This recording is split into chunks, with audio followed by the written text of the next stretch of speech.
मैं ये उम्मीद कर रही हूं ना कि आप दिशा दिखाने वाली बात महाभारत में करेंगे, दिशा बिगाड़ने वाली बात नहीं।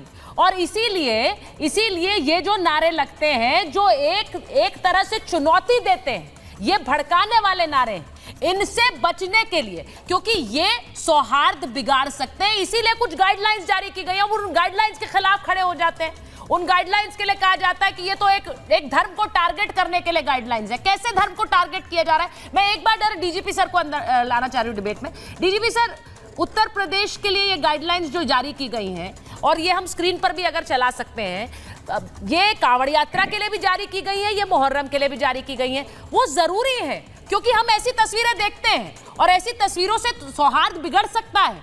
अब ऐसे ही धार्मिक नारे आप अगर कोई हिंदू लोग जाके मुसलमान कॉलोनी में लगाए, मुसलमान लोग हिंदू कॉलोनी में लगाए, इससे बहुत सौहार्द बिगड़ सकता है। ये हम मानते हैं, जानते हैं। तो इसमें गलत है कि अगर कुछ नियम बनाए जा रहे हैं? सुचरिता जी, नियम आज के बनाए नहीं है, ये 50 साल पहले के बनाए हुए हैं। और हर मेजर त्योहार के पहले उस पर बल दिया जाता है और फिर बल दिया जा रहा है। हर थाने में 4 अभिलेख होते हैं, त्योहार रजिस्टर, उसमें मानक दिए रहते हैं कि एस्टैब्लिश्ड मार्क कौन सा है, ताजिए के डायमेंशन क्या है, रास्ते में कोई अवरोध था, पहले कभी कोई समस्या हुई है कि नहीं, कभी किसी ने कोई आपत्तिजनक बयान दिए हैं कि नहीं दिए हैं, और जिन्होंने किया है आपत्तिजनक बयान या हरकत, उनका नाम सांप्रदायिक गुंडा रजिस्टर में है, उनको तो पहले ही त्योहार के नजरबंद कर दिया जाता है। तो ये चीज रिटरेट की जाती है कम्युनिटी पुलिसिंग के जरिए और हर स्तर पे कि शांतिपूर्ण तरीके से रहिए, आपत्तिजनक बयानबाजी न कीजिए, वरना इसके बड़े भयावह परिणाम आपके लिए होंगे। तो ये कोई नई चीज नहीं है, केवल बल दिया जा रहा है। और त्योहार हिंदू मुस्लिम की बात न करके प्रत्येक त्योहार, प्रत्येक संप्रदाय, प्रत्येक बिरादरी को ये इसका पालन करना होगा। इसमें किसी तरह का ये नहीं है किसी बिरादरी या मजहब या धर्म या किसी जनपद का, ये पूरे प्रदेश और देश के ऊपर लागू होता है। किसी की भावना भड़काने का किसी ने अगर कुछ साहस किया तो पुलिस फिर अपना काम करेगी, और जो पुराने शातिर बदमाशान हैं उनके ऊपर कार्रवाई होगी। अधिकार नहीं है किसी के कोई अड़ंगा लगाए। विक्रम सिंह जी, जब मैं आपसे बात कर रही हूं, मैं अपनी टीम से भी कह रही हूं कि अगर वो ग्राफिक्स भी चलाएं, जो कि गाइडलाइंस हैं, कांवड़ यात्रा को लेकर भी है और मुहर्रम को लेकर भी, तो ऐसा नहीं है कि क्योंकि ये आने वाला समय त्योहार का होगा, रक्षाबंधन भी आने वाला है, कांवड़ यात्रा निकलने वाली है, मुहर्रम के जुलूस निकलेंगे, इसीलिए मैं पूछ रही हूं। आज जवाद साहब आप स्टूडियो में हैं, बताइए, फैज खान साहब यहाँ बैठे हुए हैं। मैं ये इसलिए पूछ रही हूँ क्योंकि मैं विवेक जी आपके पास आऊं उससे पहले एक बार जरा स्टूडियो में ये पूछ रही हूँ, उसमें कोई समस्या है अगर एक गाइडलाइंस दी जा रही है और सबको दी जा रही है जिससे उसे फॉलो किया जाए और किसी तरह की कोई दिक्कत ना हो? इसमें यह कहना कि एक धर्म को टारगेट किया जा रहा है, कैसे किया जा रहा है जवाद साहब? बहुत बहुत शुक्रिया शुताता जी आपका जी। और देखिए, एक बड़ा मशहूर शेर है ना कि मजहब नहीं सिखाता आपस में बैर रखना, हिंदी है हम, वतन है हिंदोसिता हमारा। और सभी के लिए गाइडलाइंस अगर आ रही हैं तो फॉलो करना भी चाहिए, इसमें कोई नहीं, और तमाम जगह प्रदेशों में दी जाती हैं।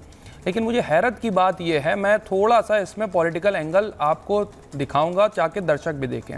क्या है, अभी 2024 का चुनाव 4 जून के जो परिणाम आए हैं, उसको लेकर के भारतीय जनता पार्टी के शीर्ष नेतृत्व और जो है आपके क्षेत्रीय नेतृत्व में एक बेचैनी है, और अभी उपचुनाव भी होना बाकी हैं। तो उसको लेकर के, और हमेशा ध्रुवीकरण की राजनीति से किसको फ़ायदा होता है वो जग जाहिर है। कौन सी पॉलिटिकल पार्टी के लोग हैं जो ध्रुवीकरण करके अपनी राजनीतिक रोटियां सेकते हैं, इसको भी बताने की ज़रूरत नहीं। लेकिन आप ये देखिए कि अगर परिणाम जैसा चाह रहे थे वैसे नहीं आ रहे हैं तो उसके लिए आप बिल्कुल पक्षपात कर देंगे। हम तो सिर्फ यही कहना चाह रहे हैं, ये पहली बार तो है नहीं कि मुहर्रम और कावड़ पहली बार साथ में आए हैं। जवाद साहब, मैं यही तो सदियों से साथ मिलाते चले आए हैं। नहीं, तो आप ये कह रहे हैं कि वो उनकी नंबर नहीं आए तो वो पक्षपात कर रहे हैं, वही तो पूछ रही हूँ मैं, पक्षपात हो रहा है क्या? मैं तो भारतीय जनता पार्टी को क्लियरली कह रहा हूँ, हाँ, और सरकार को भी कह रहा हूँ, जिस तरीके की ध्रुवीकरण की राजनीति करी जा रही है मैं उसके खिलाफ हूँ। हाँ। और सरकार में बैठे बहुत से लोग तो ये नारे सही है, ये नारे सही है। कौन से नारे? जो नारे लग रहे हैं, क्या नारे? नारे सही है? क्या नारे? आपको नहीं पता है? नहीं, नारे अगर नारे आपको नहीं पता, नारे असंवैधानिक हैं, हाँ, और किसी की भावनाएं आहत होती हैं तो पुलिस प्रशासन है। नहीं, इस देश में रहना है तो वाले नारे जो होते हैं, नहीं, ये धार्मिक नारे जिसके बारे में कंडीशन लगा दी जाती है। देखिए भाई इस देश में रहना, अभी लारी साहब ने कहा इस देश में रहना है तो जय श्री राम कहना है, तो उस नारे में तो जवाद साहब भी बहुत बोलते हैं, लेकिन इस नारे पर वो कहते हैं देख लीजिए कौन से नारे, देखिए क्या कंडीशन। जो भी असंवैधानिक नारे हैं उनको मैं कंडेम्ड करता हूं और सरकार कानूनी कार्रवाई करे। लेकिन नहीं, तो अगर कंडेम कर रहे हैं तो समझिए ना कि इस तरह की नारेबाजी, इस तरह की हरकतों से माहौल बिगड़ सकता है, इसलिए कुछ गाइडलाइंस होती है फैज साहब, इसीलिए तो लगाई जाती है। बिस्मिल्लाहिर्रहमानिर्रहीम रब्बिश रहली सदरी व यस्सिर ली अमरी वहलुल उक़दतम मिन लिसानी यफ़क़हू क़ौली। सुचरिता जी, देखिए ये मुहर्रम का महीना चल रहा है, मैं एक ज़िम्मेदार हिंदुस्तानी और ज़िम्मेदार मुसलमान भी हूँ। इमाम हुसैन का नाम हमारे लिए बहुत पवित्र है, बहुत पाक है।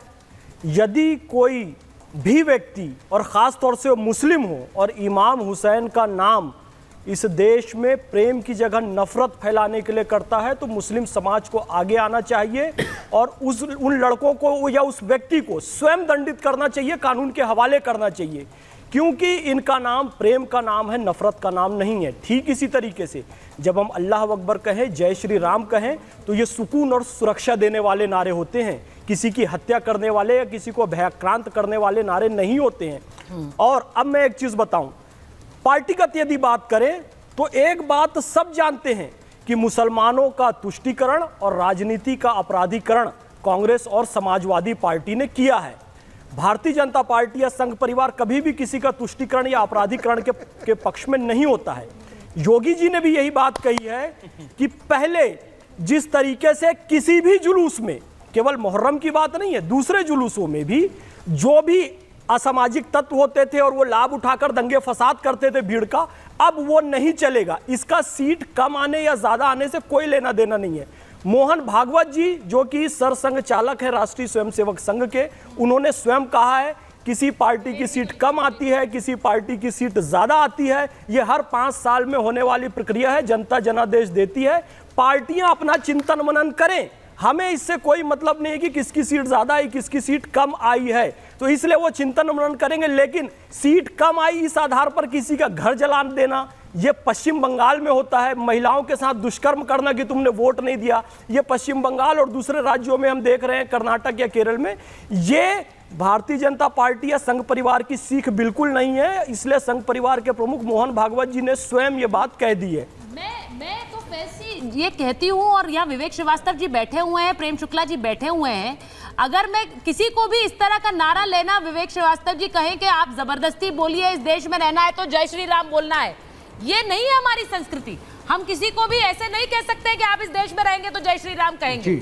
ये मैं बहुत खुलकर कहती हूँ, ये हमारा ना आचरण है और ना हमारी संस्कृति है। और उसी आधार पर मैं कहूंगी कि किसी भी तरह का ऐसा धार्मिक नारा, उस पर आवाज उठाने की जरूरत है, और इसीलिए ये गाइडलाइंस जारी की गई है। हमें नहीं चाहिए किसी तरह का हो हल्ला, हमें नहीं चाहिए कोई विवाद। नहीं, गाइडलाइंस की आवश्यकता है नहीं, यह आपके पीनल कोड में ऑलरेडी निर्धारित है। बिना गाइडलाइंस के भी पुलिस एक्शन ले सकती है और अवेयरनेस लोगों के अंदर होनी चाहिए, पहली बात। दूसरी बात, देखिए मैं डीजीपी साहब यहाँ बैठे हुए हैं, एक्स डीजीपी, मैं इनकी बड़ी इज्जत करता हूँ, विक्रम सिंह जी की, he is a very experienced man. Sir, Palestine एक इंटरनेशनल कॉज है। अमेरिका के प्रोफेसर और स्टूडेंट्स उसके झंडे लेकर के प्रोटेस्ट करते हैं और अमेरिका की सरकार कुछ नहीं कहती। ये चीज़ यूरोप में भी होती है और अन्य देशों में भी होती है। उत्तर प्रदेश के अंदर एक लड़का पैलेस्टीन का फ्लैग अगर लेकर के घूमता है तो योगी साहब की पुलिस उसको उठा करके जेल में डाल देती है। आप इसको हाई हैंडेडनेस कहेंगे या नहीं कहेंगे? और पैलेस्टीन मुसलमानों का कॉज नहीं है, पैलेस्टीन के कॉज को अटल बिहारी वाजपेयी ने भी सपोर्ट किया और नेहरू से लेकर के आज तक सक्सेसिव गवर्नमेंट्स ने इस कॉज को समर्थन दिया है।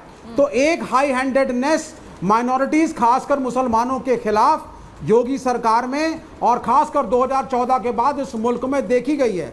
मोहन भागवत जी जो मर्जी कहें, BJP is the political mouthpiece of RSS, जो संघ का हिंदू राष्ट्र का एजेंडा है, जिसके अंदर एक 5000 साल पुरानी संस्कृति को ये फिर से रिलीव करना चाहते हैं, उसी के लिए बीजेपी है।